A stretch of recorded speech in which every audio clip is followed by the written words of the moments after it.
Final score here at Edgar Street, Hereford 1, York City 1. Your thoughts on that, Josh Gowling? Yeah, I thought it was a brave performance from obviously the performance we've had of late. I spoke in the week about probably looking a bit lethargic. I think we've been on a good run. We've got ourselves in a really good position and probably come off it for the last 2 games. So it was nice to see us back at it. The goal was frustrating for me because I just feel there's a couple of errors leading up to the goal, which enabled them to tap it in just for half time. It's probably not the best time to concede a goal, but the character we've shown, I think the lads were comfortable at half time. They come in, they said we can win this. And we went out second half, and what we did do is churn out the same product we did in the first half, and we kept going, we kept knocking on the door, and eventually we got just rewards. Given that York came in full of confidence, you must take heart from that. They're a good side, a big, strong, physical. John Askey gets his side set up. They work hard for him. Obviously they had Big Lenny up top, and they've got Akil right at the back, and they're a big physical side. So we knew we had to stand up to that first and foremost. We made a little tweak in our midfield just to deal with the balls in. I thought Luke was excellent today, and I thought for me Ben Pollock was man of the match. I think he dealt with Lenny really well. He was strong, he was physical with him, and that's probably the best I've seen him. So I was really pleased with that. You brought obviously Christian Pearce back in after suspension and Brandon Hall back in goal. What was the thought process there? Yeah, I had a chat with Jamie. I just feel with someone with the experience of Lenny, I think we've played against 2 strikers probably the last couple of weeks. With Ben and Jamie have not struggled, but the physicality side of things, sometimes you need an experienced centre half like I was, just to talk you through it, and little nuances, whether it's feet around or getting up early and those kind of things. And I think Christian gave us that. I spoke to Andreas about the situation, and you look at, we've lost a spine of the team in a week, and then obviously Skip's gone out as well. So you're looking at it and you're thinking, well, we've got Chief back, we've got Miles back in, and then all of a sudden, we want to bring our keeper back in just to get that spine back.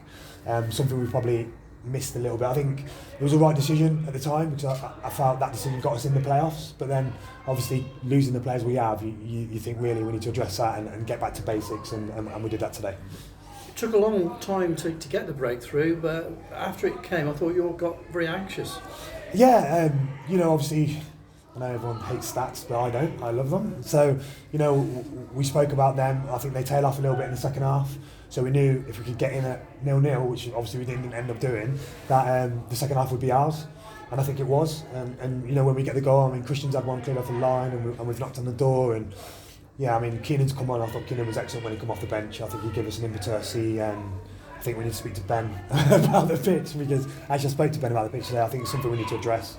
It looks nice, but I think it needs relaying, to be honest. That'll be something for next season. But going back to today and this season, Mo Fowle, what did you make of his debut? Yeah, I just spoke to him in there actually, and he was like, whew, different to under 23s. The tempos are a lot different than under 23s. Under 23s, it's nice football, it's slow. It can be a bit laborious at times, and obviously he's come on and he's lost his first couple of headers, and he's probably thinking, what is going on here? But I think he acclimatised quickly, and then he became a threat, a real threat, and we stuck Toey a bit more in the 10 role, and he played off him well, and I just felt there was only going to be one team to win it. Given he's a target man, and we know what Leamington are like on their pitch, he may start next week. You try and give my team away before we play them all. Now we'll have a look at it. Obviously we brought him in. It's an area that we wanted a bit more strength in, and strength and depth in that area. So he's come in, he's done excellent. Obviously we've got to thank West Brom for letting us have him, because we played in a beyond closed door game, and he played and he was excellent, and he's a young lad. He wants to impress. He played in the Arsenal game in the Cup, so he's got a bit of pedigree about him, and he'll be a real good asset for us. And moving on, now you've got just 12 games to go. Important you turn what could have been a win today into wins from now on in. Yeah, this was a must. Well, I said to the lads at the end, it was a must not lose game for us. We obviously wanted to get something out of the last 2 who were around us, and we didn't.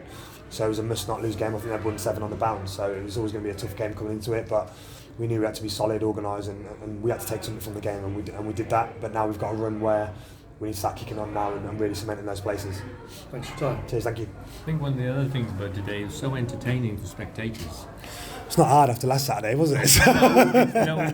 You needed to be that much better. Yeah, we knew that. Like I said, I've got full belief and faith in the players and what we do. And when we have kind of back-to-back performances like that, it's not like us. I think Saturday more than ever was not like us, not like one of my teams. It was just flat all round, and it kind of made the stadium flat.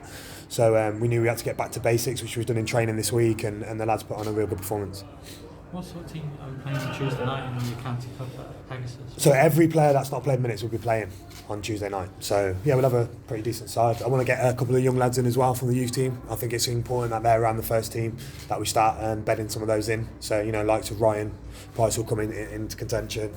Harley will probably come in. You know, Mark will come in. So we'll have a look at those lads as well. So it'll be a pretty strong side. Maybe Farrell might play. Possibly. You give my team away again. Yeah, he might do. We'll have a look at it. He needs to get minutes. He needs to get used to the environment and the speed of the game. So we'll probably, you know, give him 45 or so. And Farrell himself, like, he kind of fits the mould in what you were looking for, I'm guessing. Yeah, he's probably something different than we've had because he's a bit tall and gangly, isn't he? But you can see how effective he is. He wants to pick up the ball. He wants to drive. He wants to get in behind. He wants to win his headers. So he is a number 9 that we've needed, I think. But what I would say is Miles was excellent today. I thought he was a constant nuisance to their 2 centre halves. Thought he backed him well. He looked to run in behind. And then obviously we've got the availability to stick him wide, and then he was an absolute pest wide as well. So it's good to have those options. And probably provide something we've not had for set pieces as well, Farrell, with his height. Yeah, definitely. I think we you know, just even defensively, I think we'd come away from us lately. We've had to change a few things defensively.